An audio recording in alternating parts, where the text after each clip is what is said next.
പിന്നെ വന്നിട്ട് ഈ വീഡിയോയിൽ നമ്മൾ എക്സ്പീരിയൻസ് ആണ്. അപ്പോൾ പിന്നെ ഉമ്മാൻ്റെ സിസ്റ്റർ കഥകളിച്ച് തങ്ങൾക്ക് കുറച്ച് എക്സ്പീരിയൻസ് നമുക്ക് ഗൈസ് കണ്ടോ ഈ ഒരു സാധനം ഉണ്ടാക്കാൻ പോണേ. പിന്നെ ഗൈസ് ഒരു പ്രിങ്കിൾസ് ടിന്നുണ്ട്, കുറച്ച് വെള്ളമുണ്ട്, പിന്നെ മെയിൻ സാധനം പൗഡർ ഉണ്ട്. പിന്നെ നമുക്ക് മെയിൻ സാധനം രണ്ടാമത്തെ നമുക്ക് തുടങ്ങിയാലോ.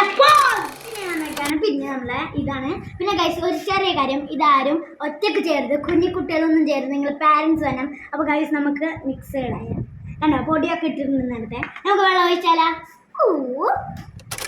വെള്ളം ഒഴിക്കാനേ കുറച്ച് വെള്ളം ഒഴിച്ചിട്ടുണ്ട്.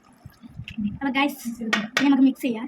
സ്പൂൺ ഫ്ലവർ പോലെ ഉണ്ട് നമ്മൾ ഈ ഗ്ലൂസ് അതല്ലേ നല്ലോണം മിക്സ് ചെയ്യാം.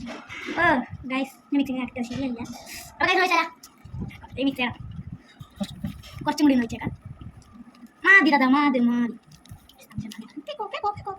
ഗൈസ് എന്നില്ലേ ഇതെന്താണ് ചെയ്യും. ശരി ഗൈസ് അപ്പോൾ ഗൈസ് നമ്മളിൻ്റെ അത് മിക്സ് ചെയ്ത് ഇനി നമുക്ക് ഒഴിച്ചാലോ. അപ്പോൾ ഗൈസ് നമ്മൾ ഒഴിക്കാണേ. ഒഴിക്കട്ടെ. ഒഴിച്ചിട്ടുണ്ട് ഗൈസ്, നമ്മൾ ഒഴിച്ചിട്ടുണ്ട് ഗൈസ്. കുറച്ചധികം എല്ലാ സ്ഥലത്തും ഇങ്ങനെ ഒഴിച്ചു ഗൈസ്, നല്ലോണം ഒഴിച്ചിട്ടുണ്ട്. ഇനി 3-4 ഹവേഴ്സ് വെയിറ്റ് ആണ്. നമുക്ക് നാളെ 2 പാർട്ട് ഉണ്ട്. ഇത് ഒന്നാമത്തെ പാർട്ടാണ്. അപ്പോൾ ഗൈസ് നമ്മൾ 3 ഹവേഴ്സ് വെയിറ്റ് ആണ്. നമുക്ക് 2 പാർട്ട് ഇടും. അപ്പോൾ ഗൈസ് ഇത്രയുള്ള നമ്മളെ വീഡിയോ നിങ്ങൾ ലൈക്ക് ഷെയർ സബ്സ്ക്രൈബ്. നമ്മൾ 2 പാർട്ട് 4 ഇടും. എന്തായാലും കുറച്ച് ഹവേഴ്സ് ഫ്രിഡ്ജിലാണ് വെക്കുന്നത്. അല്ലേ ഇവിടെ തന്നെ കഴിക്കാല്ലേ. അപ്പോൾ ഗൈസ് ഇതാണ് നമ്മുടെ വീഡിയോ. അപ്പോൾ ഗൈസ് പോട്ടെ.